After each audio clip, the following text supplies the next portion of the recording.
নমস্কার, সকল ভক্ত বন্ধুদের সাদর আহ্বান জানাই শ্রীরামকৃষ্ণ পাঠচক্রে। শ্রীরামকৃষ্ণ পাঠচক্রে আজকে আমরা প্রতি সোমবারের মতো দেবচান শুনব। দেবচান আজকে অষ্টাদশ পর্ব।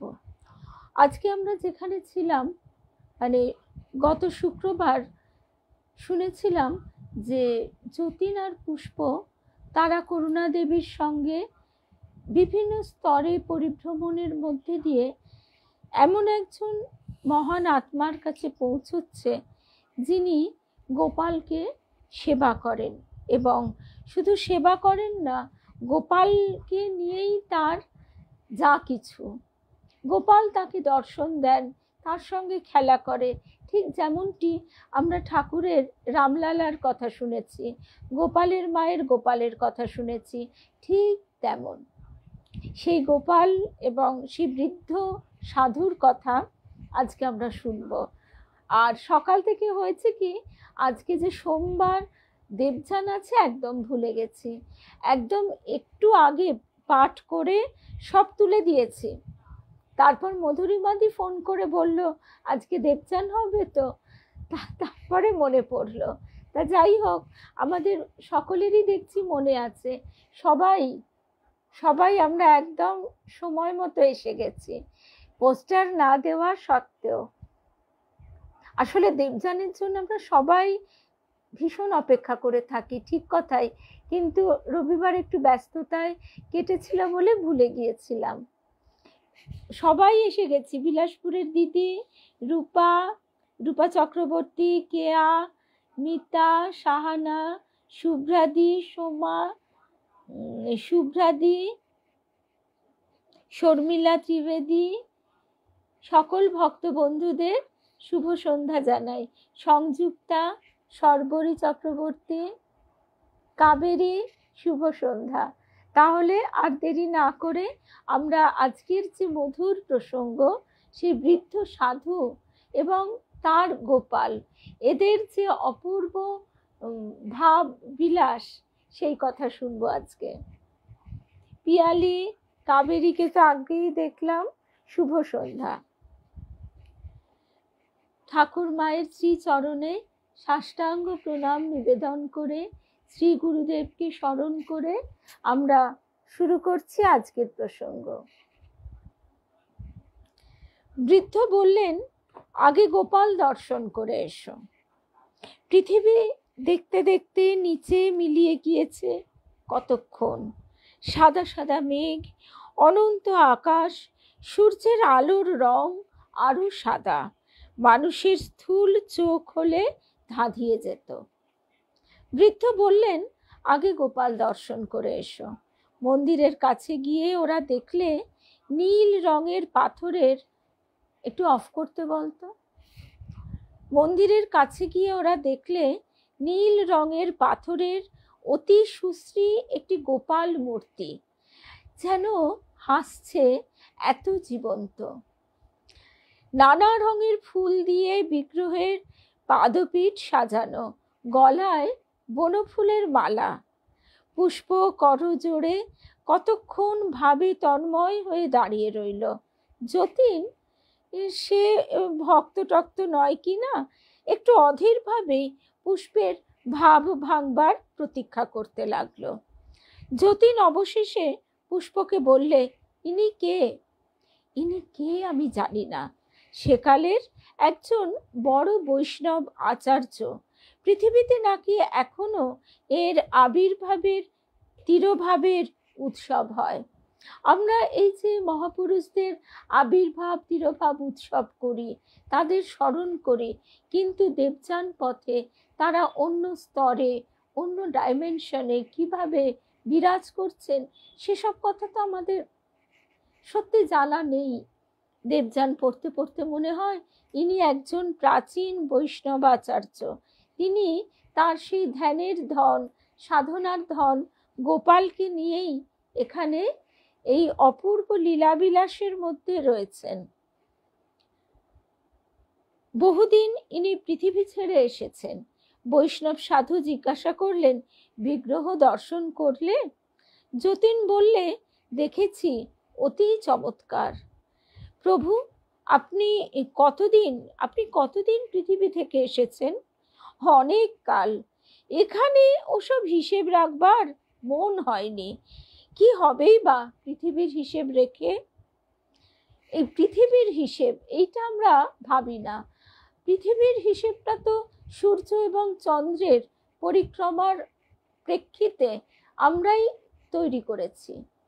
অথচ এই অনন্ত হিসেবের কাছে, অনন্ত সময়ের কাছে আমরা থই পাই না, কুল কিনারা পাই না। তাই তিনি বলছেন যে এখানে এসে কি হবেই বা পৃথিবীর হিসেব রেখে? যতীনের মনে অনেক সংশয় উঁকি মারছিল। কিছুক্ষণ চুপ করে থেকে সে বললে, প্রভু, এখানেও বিগ্রহ? কেন বলো তো, কি আপত্তি তোমার? এ তো স্বর্গ, ভগবানের সাক্ষাৎ এখানে পাওয়া যাবে।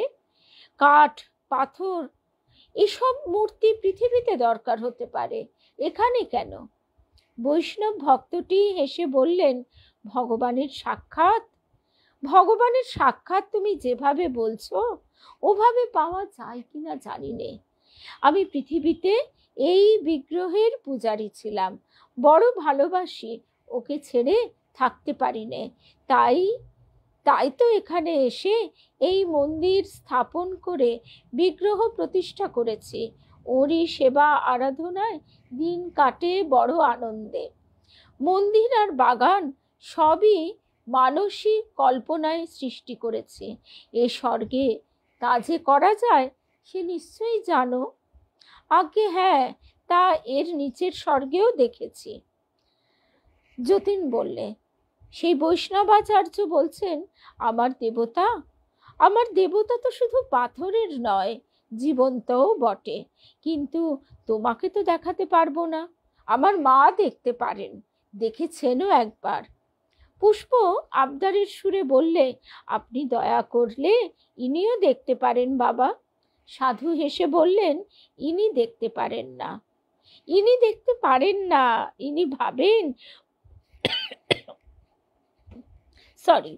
ইনি ভাবেন ভগবানকে নিয়ে আমি এভাবে পুতুল খেলা করছি। বালগোপাল বড় লাজুক, এর সামনে বার হবেন না। আসলে বলতে বলতে লালজির কথা মনে পড়ে যাচ্ছে। একটু আগে বেবিমাকে ফোন করেছি, কালকে যাব তো। সুতপা বারবার বলেছে একটু ফোন করে বলবে। তা কালকে কেয়া যাবে বলেছে, আমরা 3 জনে যাব। বেবিমা, আমি বলছি তুমি একটু বলে দাও না শিখামাকে, শিখামা ব্যস্ত থাকেন, ওনাকে ফোন করব, আবার বিরক্ত করা হবে। বেবিমা বলছেন তুমি করো, না হলে মায়ামাকে করো। আমি তো এখন 4 তলায়, আমি এখন সেই 5টা থেকে লালজির কাছে আছি। লালজির দাড়ি, আজকে আমার এই ডিউটি পড়েছে। এই গোপালের কথা শুনতে শুনতে লালজির কথা মনে পড়ে যাচ্ছে। লালজি মালা পরে কি সুন্দর সেজে, বৃন্দা মা এই যে কিভাবে যে সাজায়, কিভাবে যে তাকে সেবা করে সব মায়েরা। সেদিনকার একটা কথা মনে পড়ে গেল, কি অদ্ভুত কথা, একটু বলতেই হবে। কেয়া বলছে তুমি এরকম বলবে না, কিন্তু ঠাকুরের কথা দেখো, তিনি যদি চান ভক্তের কাছে পৌঁছে যায়। আগের দিন আমরা গেছি, আর একজন মা, আমি নামটা জানি না, বসে বসে গজগজ গজগজ করছেন। ঠিক বাড়িতে গৃহিণীরা যেরকম গজগজ করে, এই জিনিসপত্র আনা নিয়ে, ভুল আনলো বাজার করে, নয়তো যা দরকার প্রয়োজনের অতিরিক্ত আনলো, এরকম তো হয়েই থাকে। একদম সেই সুরে মা বলে যাচ্ছেন, আর পারি নে বাবা, আর পারি নে, আবার কাঁঠাল, এই রোজ কাঁঠাল দেওয়া হচ্ছে, এ কাঁঠাল দিচ্ছে, ও কাঁঠাল দিচ্ছে, তারপরেও আবার স্বপ্ন দেখিয়েছে আবার কাঁঠাল চাই। উফ, আর পারি নে, এই কাঁঠাল, তাকে কি কাঁঠাল খাওয়ানো হয় না? রোজ খাচ্ছে, আবার তাকে স্বপ্ন দেখানো চাই। কি বাবা, কত কাঁঠাল আমরা কি করি, নষ্ট হয়, কেউ খেতে পারে না, এইভাবে নষ্ট হয়। মানে এই যে সুরটা যে কোনো গৃহস্থ বাড়িতে আমরাও করে থাকি। এই যে মানে এই যে ভগবান এবং ভক্তের মিলন, লীলাবিলাস, এই যে কত আপনার, কত আন্তরিক। এইবারে আমাদের কেয়া, সে সেদিন হঠাৎই বেরিয়েছে, বাড়ি থেকে বেরিয়ে যেখান থেকে অটোই উঠবে, লালজির জন্য মিষ্টি টিষ্টি তো নিয়েছে। নেবার পর তার কি মনে হয়েছে, একজন কাঁঠাল বিক্রি করতে বসেছে, সবে কাঁঠালটা ভেঙেছে, সে কোয়াটা বার করে নিয়েছে।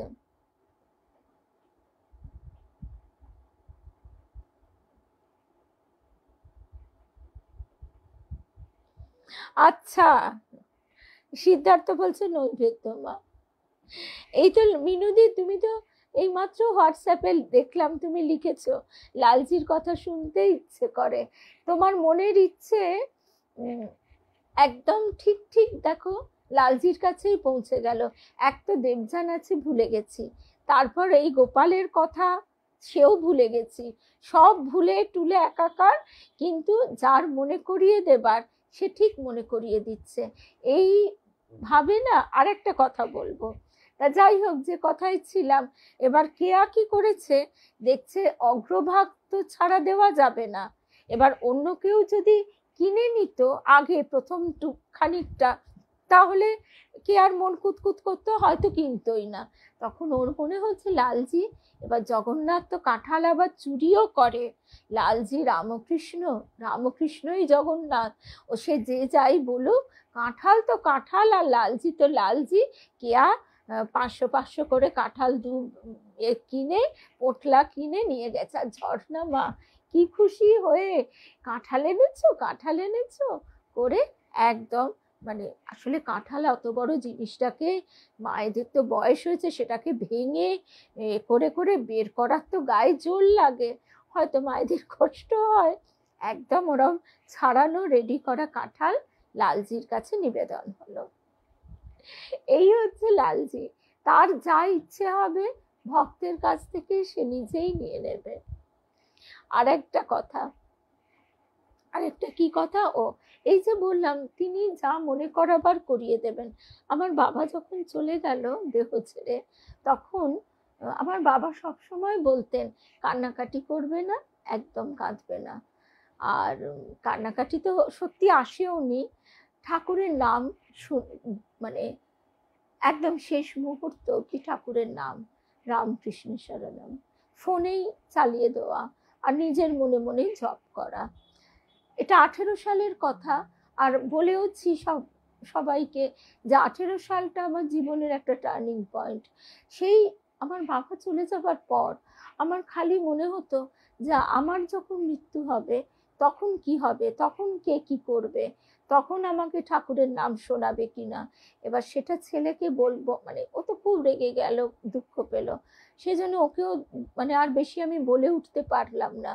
তারপরে আমার মনে হলো আমি এত পরিকল্পনা, এত প্ল্যান করব কেন, তার উপর যদি নিজেকে সম্পূর্ণ সঁপে দিতে পারি, নিজের সব ভার দিতে পারি, তিনি ঠিক যা করবার করিয়ে নেবেন। আমি কেন ভাববো?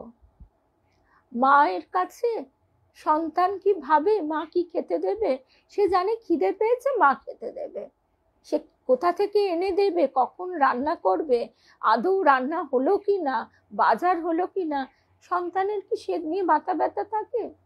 ঠিক অমনি ভাবেই এই কথাটা ভীষণ মনে হয়েছিল। তাই সকলের সঙ্গে একটুখানি কথাটা হঠাৎ মনে এলো বলে সবাই মিলে শুনলাম। আচ্ছা, তারপরে যে কথায় আবার ছিলাম, ওই যে স্বর্গ প্রভু এখানেও বিগ্রহ, যতীন এই কথা বলছে। বৈষ্ণব ভক্তটি হেসে বললেন, ভগবানের সাক্ষাৎ তুমি যেভাবে বলছো ওভাবে পাওয়া যায় কি না জানি নে। আমি পৃথিবীতে এই বিগ্রহের পূজারী ছিলাম, বড় ভালোবাসি ওকে, ছেড়ে থাকতে পারি নে। তাই এখানে এসে এই মন্দির স্থাপন করে বিগ্রহ প্রতিষ্ঠা করেছি। ওরই সেবা আরাধনায় দিন কাটে বড় আনন্দে। মন্দির আর বাগান সবই মানসিক কল্পনায় সৃষ্টি করেছি। এই স্বর্গে তা করা যায় তা নিশ্চয়ই জানো। আগে হ্যাঁ, তা এর নিচের স্বর্গেও দেখেছি, যতীন বলছে, আমার দেবতা শুধু পাথরের নয়, জীবন্তও বটে, কিন্তু তোমাকে তো দেখাতে পারবো না। আমার মা দেখতে পারেন, দেখেছেনও একবার। পুষ্প আবদারের সুরে বললে, আপনি দয়া করলে ইনিও দেখতে পারেন বাবা। সাধু হেসে বললেন, ইনি দেখতে পারেন না, ইনি ইনি ভাবেন ভগবানকে নিয়ে আমি এভাবে পুতুল খেলা খেলছি। বালগোপাল বড় লাজুক, এর সামনে বার হবেন না। যে তাকে মন অর্পণ করে ভালো না বেসেছে, বিশ্বাস না করেছে, তিনি যেচে অপমান করতে যাবেন সেখানে? আমরা যখন বিজয়কৃষ্ণ গোস্বামীজির বাণী মায়ের কথা, তো আজকে তো আমাদের এই প্রসঙ্গের মধ্যে হয় না, আর হঠাৎ করে মনেও কালকে যাব, কালকে বলবো, একদম কালকে সকালে যাব, বাণী মায়ের কাছে বসবো, তারপর সন্ধেবেলা পাঠে বলবো, কেমন?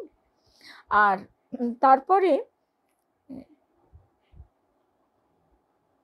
যে তাকে মন অর্পণ করে ভালো না বেসেছে, বিশ্বাস না করেছে, তিনি যেচে অপমান করতে যাবেন সেখানে? ভগবান যখন ইষ্টদেবের বেশে লীলা করেন, কৃষ্ণ সেজে কালী সেজে, তখন তিনি মানুষের বা দেবদেবীদের মনোভাব, যেমন রাগ, লজ্জা, মান অভিমান, এমনকি ভয় পর্যন্ত পান। এই তো লীলা, এরই নাম লীলা।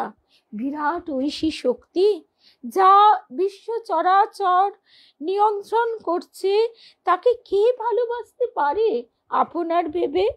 শত শত নক্ষত্র, শত শত সূর্য, যার ইঙ্গিতে লয় হয়, বাবারে, যার ইঙ্গিতে লয় হয়, যে পলকে সৃষ্টি, পলকে স্থিতি, পলকে প্রলয় করতে পারে, তাকে কে ভক্তি করতে পারে যদি তিনি? মন্দির থেকে চঞ্চল মধুর সজীব কণ্ঠে কে বলে উঠল, ওখানে বসে বকবক না করে এখানে এসে আমায় একবার জল খাইয়ে যাও না বাপু, তেষ্টায় মলুম। সাধু চমকে উঠলেন, পুষ্প ও যতীন চমকে উঠল। পুষ্প হেসে বললে, যান যান, জল খাইয়ে আসুন। যতীন অবাক হয়ে বললে, কে ছেলেটি? সাধু যতীনের মুখের দিকে চেয়ে বললেন, বুঝতে পারলে না? ওই তো বালগোপাল। যতীন ভাবলে,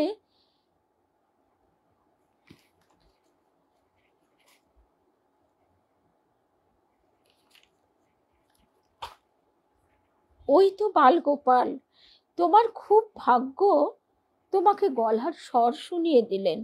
আমার পুষ্প মায়ের ভাগ্য। যাই যাই গো, আমি যাই।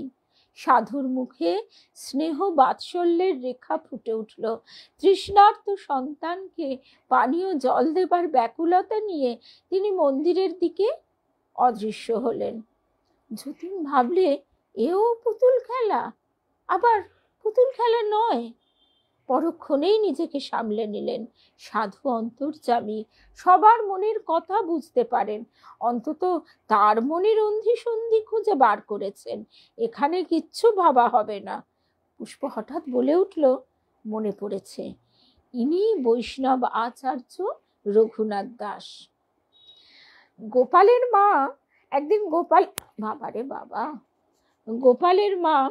গোপালের মায়ের কাছে একটি ছোট ছেলে সেদিন রাত্রে শুয়েছে।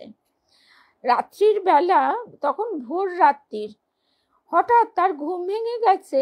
সে শুনছে গোপালের মা বক বক করে কাকে ভীষণ বকছে।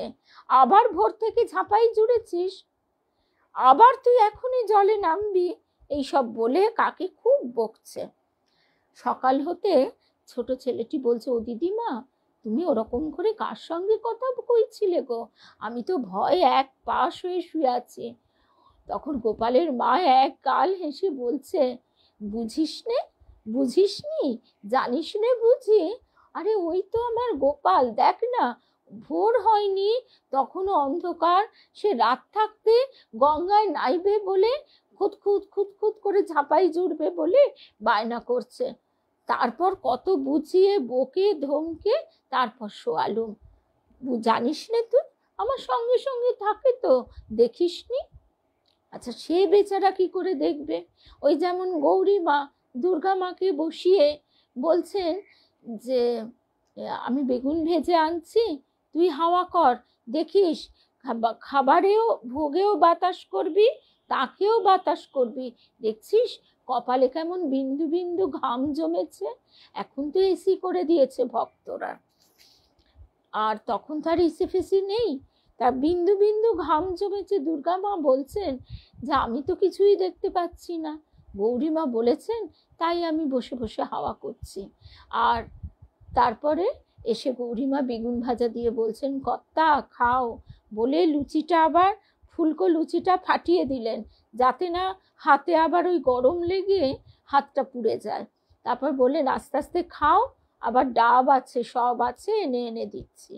তা এগুলো লোকে বলবে পুতুল খেলা, নয়তো কি? আমার মাই বলতেন, আমার মা কোনোদিন এই ভাবটা পায়নি, আমার মাও এই কথা বলতো।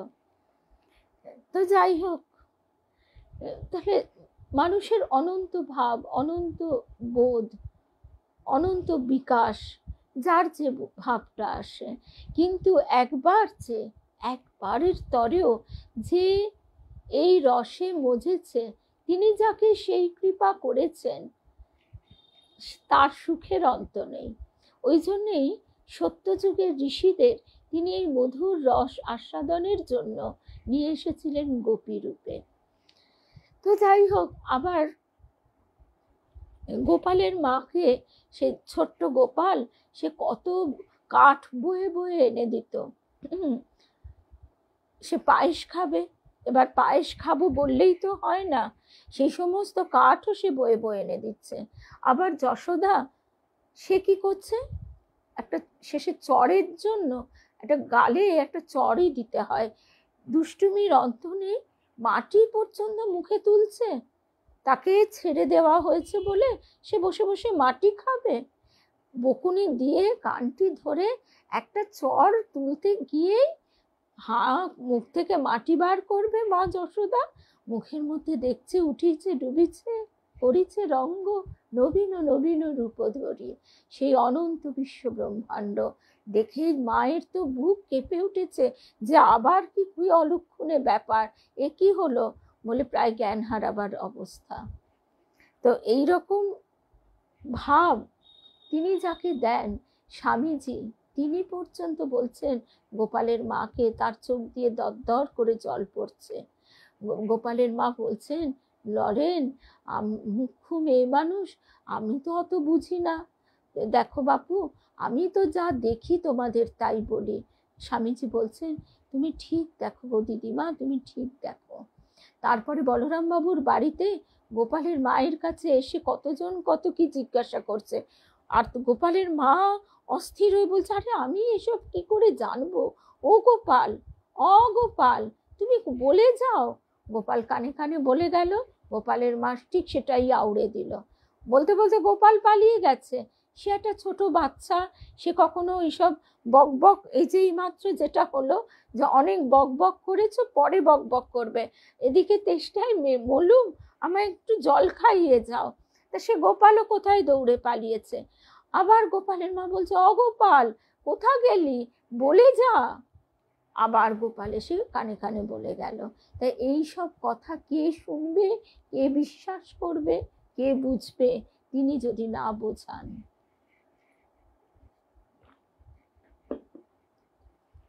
সাধুর মুখে স্নেহ বাৎসল্যের রেখা ফুটে উঠল।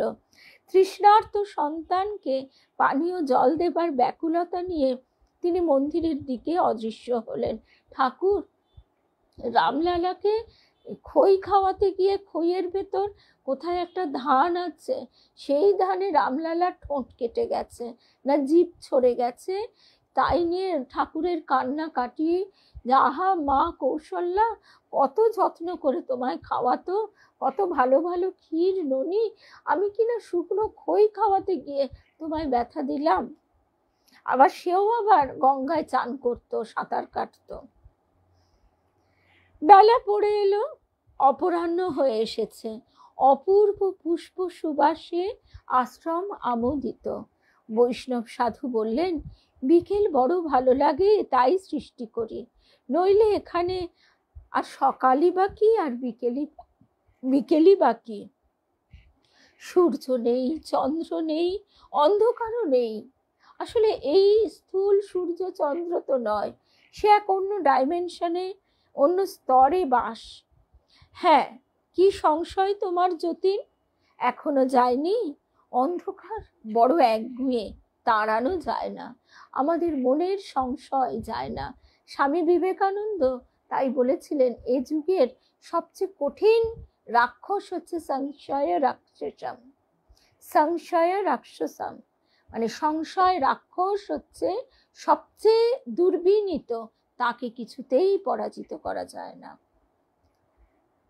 হ্যাঁ প্রভু, কি করি বলুন? আপনি বৈষ্ণব আচার্য, কতদিনের লোক আপনি? মহাপ্রভুর সমসাময়িক। সপ্তগ্রামের নাম শুনেছিলে? সেই সপ্তগ্রামে বাড়ি ছিল আমার। সপ্তগ্রাম তখন এই যে হুগলি নদী ভাগীরথী, এই ভাগীরথীর স্রোত কিন্তু অনেক বেশি ছিল, এবং তখন বড় বড় সপ্তডিঙা মধুকর সেই জাহাজ, বড় বড় পালতোলা জাহাজ সেই সপ্তগ্রাম অবধি চলে যেত, ওই ব্যান্ডেল ফ্যান্ডেল ছাড়িয়ে। তারপরে আবার কথা হচ্ছে, যতীন বলছে, আপনি এখানে কেন? আর সব কোথায় আপনার দলের? 350 বছর ধরে এই পুতুল খেলা নিয়ে তোমার মন এখনো কাঁচা। আমি তোমাকে তো বলেছি, মুক্তি চাইনি। সপ্তগ্রামে হরিদাস হরিদাস শিক্ষা দিয়েছিল, ভক্ত চায় ভগবানের প্রতি ভক্তি, তার প্রতি যেন মন থাকে। আমাদের তাতেই আনন্দ, তার ভজন, তার আরাধনা নিয়েই আছি, খুব সুখে আছি। মহাপ্রভু ভগবানে মিলিয়ে গিয়েছেন, তিনি নারায়ণের অংশ। মাঝে মাঝে আমাদের আহ্বানে প্রকট হন, এই আশ্রমে আসেন। তার পৃথিবী থেকে এখানে আসার দিনে আশ্রমে উৎসব হয়। সে উপলক্ষে বড় বড় বৈষ্ণব আচার্য, এমনকি জীব গোস্বামী, মীরাবাই পর্যন্ত আসেন। ওরা আরো উচ্চ লোকে আছেন। অনেকে জীবকে শিক্ষা দিতে দু একবার ইতিমধ্যে পৃথিবীতে নেমেছিলেনও, অর্থাৎ এরা দেবদেবী হয়ে গেছেন। যেমন দুর্গা মা। দুর্গা মা সাধারণ মানুষ নন আমাদের মতো।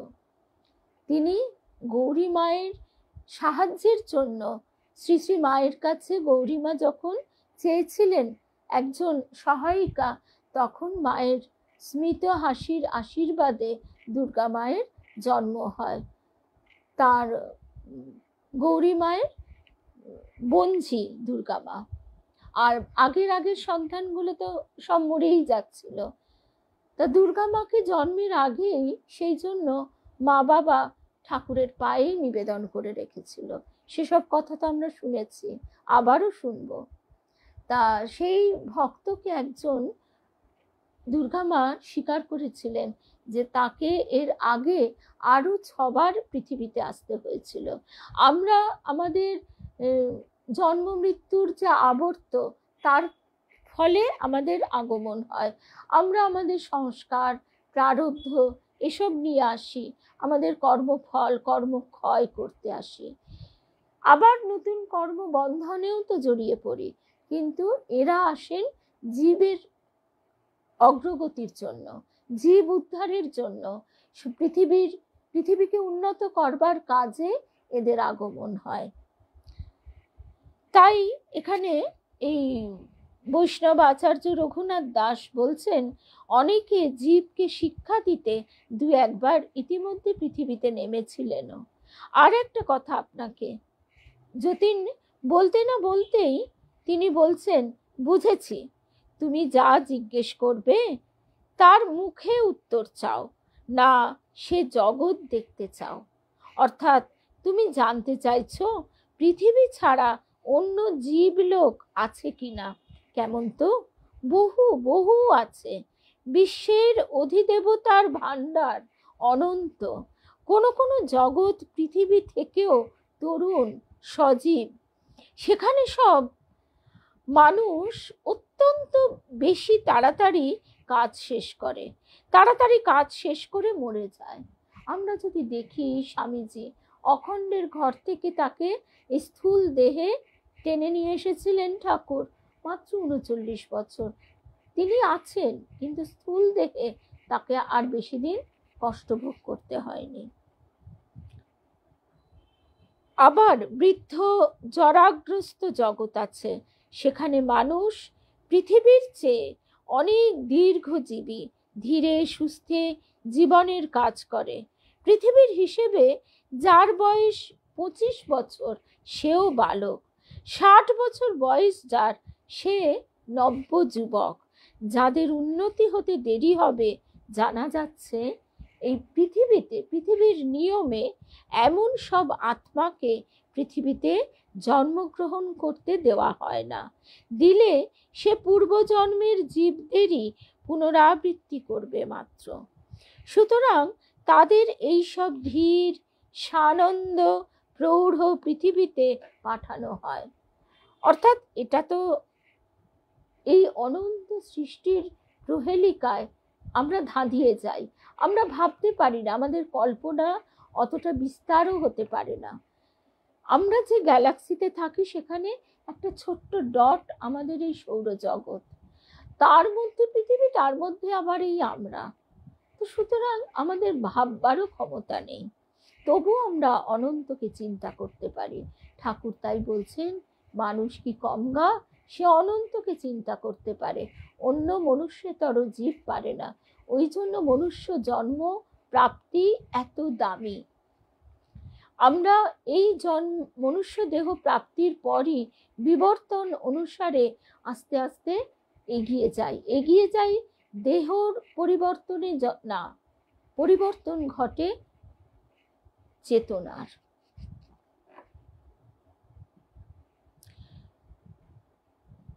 বিশ্বের দেবতার এমন আইন, সকলকেই অনন্ত মঙ্গলের পথে যেতে হবে। যে সহজে না যাবে তাকে দুঃখ দিয়ে, পীড়ন দিয়ে চোখ ফোটাবেন। সেসব পৃথিবীতেও জীব শিক্ষার জন্য উচ্চ স্তরের আত্মারা নেমে যান দেহ গ্রহণ করে। পৃথিবী থেকেও বেশি কষ্ট পেতে হয় তাদের সেসবখানে। আজকে আমরা যদি ভাবি যীশু খ্রিস্টের কথা, সেই সময় পৃথিবীতে মানুষ আরো কত নিষ্ঠুর ছিল, যে কারণে যীশু খ্রিস্টকে ওইভাবে মেরেছে, ভাবা যায়?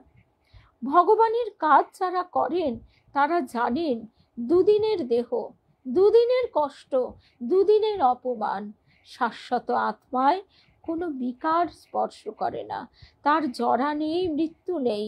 যতীন মুগ্ধ হয়ে শুনছিল মহাপুরুষের কথা, এর মধ্যে অবিশ্বাস এনে লাভ নেই। আজ তার অত্যন্ত সুদিন এমন একজন লোকের দর্শন লাভ করেছে সে। বৈষ্ণব সাধু আবৃত্তি করছেন, মুকং করতি বাচালং পঙ্গুং লঙ্ঘয়তি গিরিং ইয়ৎ কৃপা তমহং বন্দে পরমানন্দ মাধবম। যতীনের দিকে চেয়ে বললেন, তোমাকে যা কিছু বলেছি সব তার কৃপা। তোমাকে যা কিছু বলেছি আমি বলেছি না, সব তার কৃপা। সেই যোগাযোগ তিনি ঘটিয়েছেন। শ্রীধর স্বামীর ওই শ্লোক তো শুনলে, তিনি মুখ যে তাকে করেন বাচাল। গোপালের এমনই কৃপা, এমনই শক্তি, তার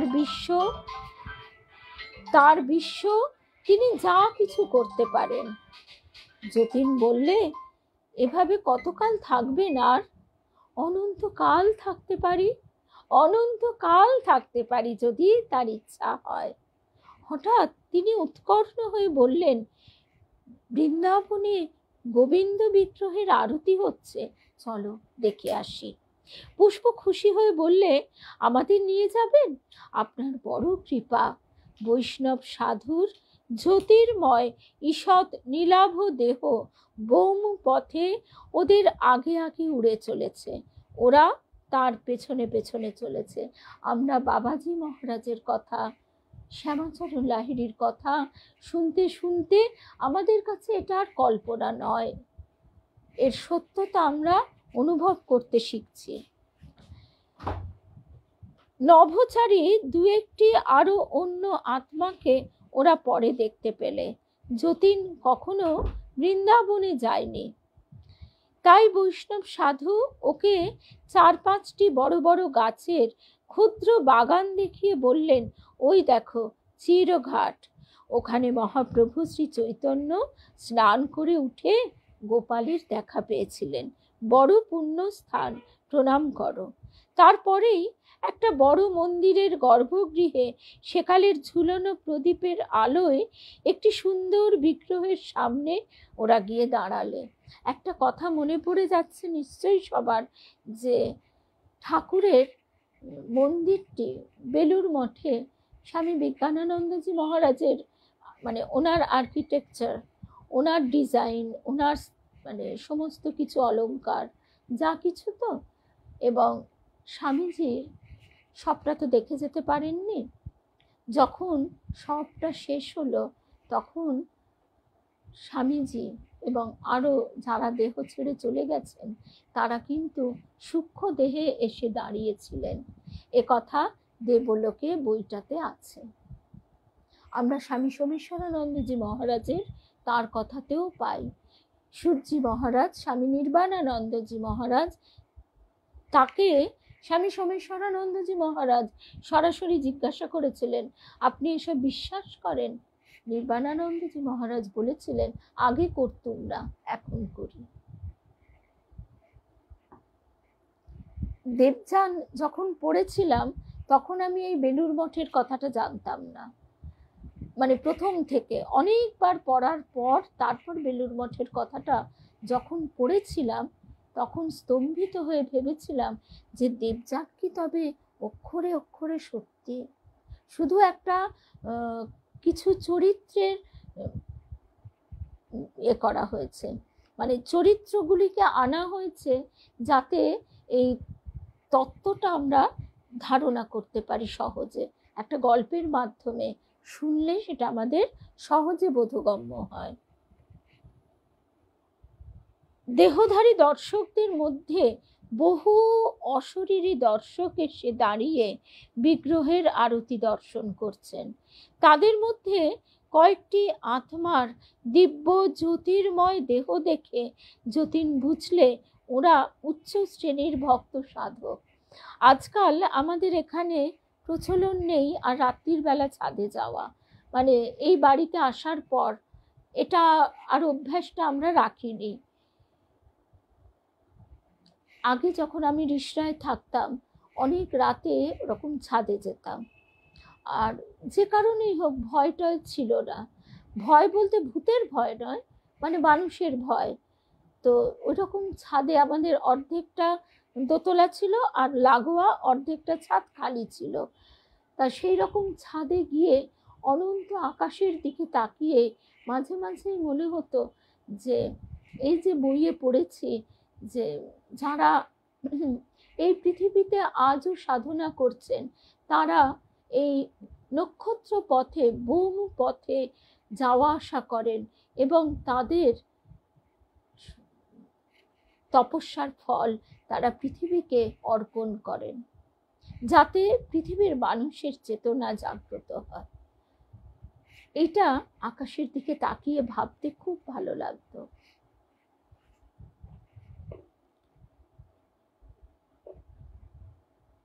যতীনের সঙ্গী বৈষ্ণব সাধু একজনকে দেখিয়ে বললেন, কবি খেমদাস, উনি বৃন্দাবনের বড় ভক্ত, এর মন্দির এর কুঞ্জবন ছেড়ে থাকতে পারেন না। যতীন বললে, একটা কথা শুনেছিলাম, আত্মিক লোক থেকে বারবার এলে নাকি আত্মার অনিষ্ট হয়। সাধু বললেন, এসো কবিকে প্রশ্নটা করি। সাধু ও খেমদাস পরস্পরকে আলিঙ্গনে আবদ্ধ করলেন। সাধুর প্রশ্ন শুনে কবি খেমদাস হেসে বললেন, শ্রীরূপ গোস্বামীর উজ্জ্বল নীলমণিতে উজ্জ্বল নীলমণি একটি বইয়ের নাম। শ্রীরূপ গোস্বামীর উজ্জ্বল নীলমণিতে গোপীদের বিরহের 10 দশার বর্ণনা আছে। চিন্তা, উদ্যোগ, প্রলাপ, এমনকি মৃত্যু দশা, উন্মাদ রোগ পর্যন্ত। আমার এমন এক সময় ছিল, বৃন্দাবনের যমুনা তট না দেখলে প্রায় তেমনি অবস্থা প্রাপ্তি ঘটত। বৃন্দাবনের মতো স্থানে এলে অনিষ্ট হয় না, বৃন্দাবনের মতো স্থানে এলে অনিষ্ট হয় না। কৃষ্ণে আসক্তি তো আত্মার ইষ্টই করে, ঊর্ধ্বলোকে নিয়ে যায়। বৈষ্ণব সাধু বললেন, কৃষ্ণে আসক্তি কৃষ্ণ পদে মতি এনে দেয়। কাবেরী তো সামনেই বৃন্দাবনে যাবে, ওর মা ওখানে থাকেন। একদিন কাবেরীর মায়ের লেখা একটা কবিতা শোনাবো, ইংরেজিতে লেখা। আজকে ওনার 90 বয়স, তো 90+। তো এহেন একজন মানুষ, তার সময়টা আমাদের ভাবতে হবে। যদি বা বাংলায় লিখতেন তবুও ভাবতে পারা যেত, কিন্তু তখন এত প্রচার ছিল না, মানুষ এত বহির্মুখী ছিল না।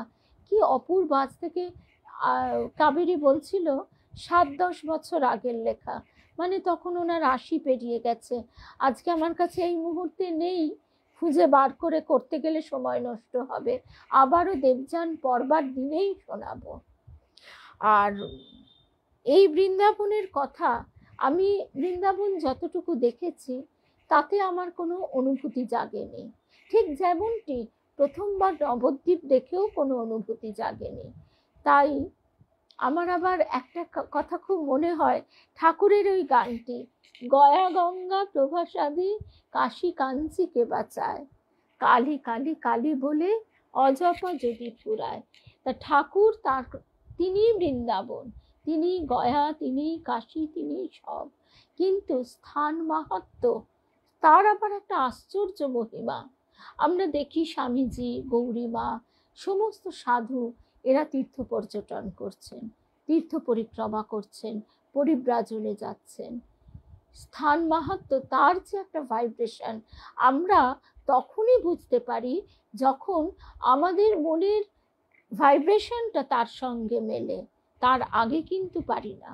যেমন কোনো তারবাদ্য যদি এক সুরে 4-5টা আছে, এটা সবাই জানি আমরা, যে এক সুরে যদি বাধা থাকে তাহলে একটা তারযন্ত্র বাজালে বাকিগুলোও বেজে ওঠে। ঠিক তেমনি এটাই হয়। বৃন্দাবনের মতো স্থানে এলে অনিষ্ট হয় না, কৃষ্ণে আসক্তি তো আত্মার ইষ্টই করে, ঊর্ধ্বলোকে নিয়ে যায়। বৈষ্ণব সাধু বললেন, কৃষ্ণে আসক্তি কৃষ্ণ পদে মতি এনে দেয়। হরিদাস স্বামী কি বলেছিলেন সপ্তগ্রামে, মনে নেই? হেমদাস বললেন, শুনেছি বটে, তবে মনে রাখবেন আমি কবি ছিলাম, ভক্ত ছিলাম না আপনাদের মতো। এই তফাৎটা রবীন্দ্রনাথের ক্ষেত্রেও বলবার। এই কথাটাই রবীন্দ্রনাথ, তার কথা দিয়ে আমরা প্রার্থনা করি, তার কথা আমরা ঠাকুরকে, তার সুর, তার ভাষায় আমরা প্রার্থনা করি, সেটাই মন্ত্র। লালজি আবার গাহানা কুসুমা কুঞ্জ মাঝে গানটা শুনতে ভীষণ ভালোবাসে। তা এইরকম সব ব্যাপার, কিন্তু তবুও রবীন্দ্রনাথের মধ্যে আমরা ভোগেরও এক প্রাবল্য দেখতে পাই, যে কারণে স্বামীজি নিবেদিতাকে ঠাকুর বাড়িতে অধিক যাতায়াত করতে নিষেধ করেছিলেন। ভোগের প্রাবল্য এমনই যে মানুষকে টলিয়ে দেয়। আপনারা ছিলেন শ্রী চৈতন্যের পার্শ্বচর, আপনাদের মতো ভাগ্য আমি করিনি। আমার কৃষ্ণ বিশ্বের বনে বাঁশি বাজিয়ে বেড়ান, বালক স্বভাব, উদাস। কেউ যদি ডাকে তার কাছে যান, না ডাকলে আপন মনেই একা একা থাকে। কি অপূর্ব! কেউ যদি ডাকে তার কাছে যান, না ডাকলে আপন মনেই একা একা থাকেন। অনাদিকাল থেকে এমনই। তাকে যদি ভালোবেসে কেউ ডাকে, তবে তিনি সঙ্গী পেয়ে খুশি হন।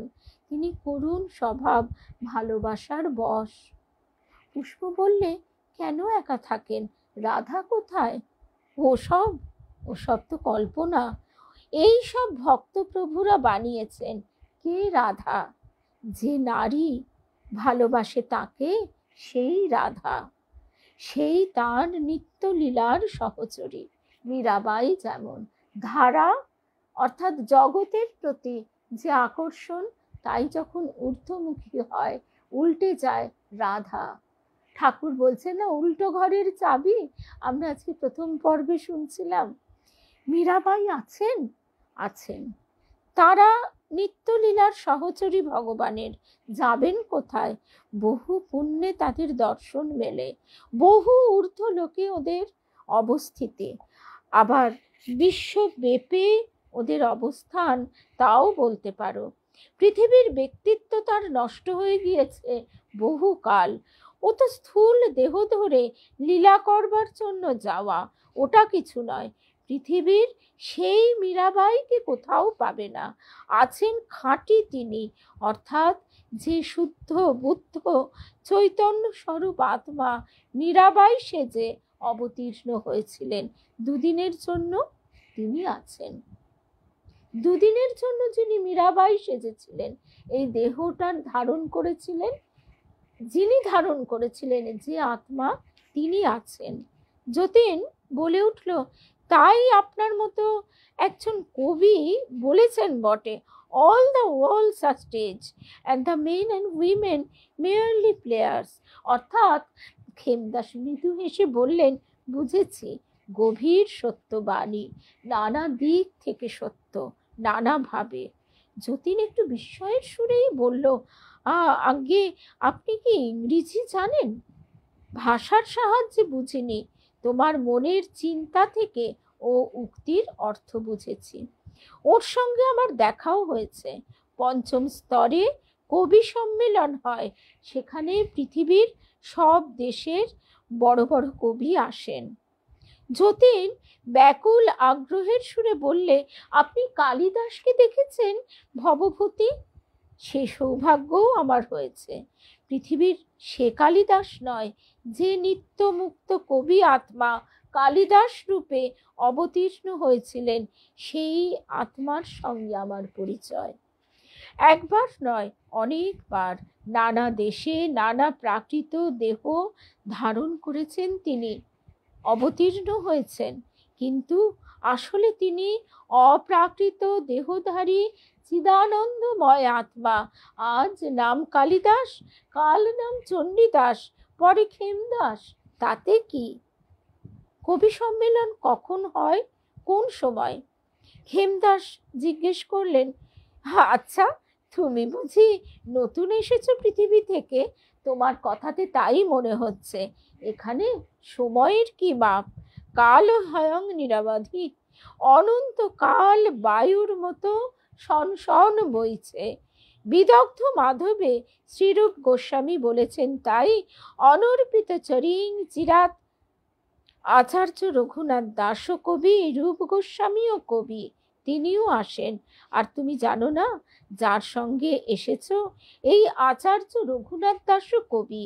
এর চৈতন্য স্তব কল্পবৃক্ষ পড়ে থাকবে হয়তো, পড়েছ বলে মনে হচ্ছে না। শোনো তবে। কচ্চিন মিশ্রাবাসে ব্রজপতি সুত সরু বিরহাত শ্লাথাত শ্রীসন্ধি তাপদত্তি দৈর্ঘ্যং ভুজ পদোহা। আমি ক্ষমা চাইছি, আমি তো সংস্কৃত ওইভাবে পড়তে পারি না। কেমন ছন্দ, কেমন লাগছে ওর শ্লোক। যতীন বিষণ্ণ মুখে বললে, আঁকে বেশ। বৃন্দাবনের গোবিন্দ মন্দিরের আরতি বহুক্ষণ থেমে গিয়েছে।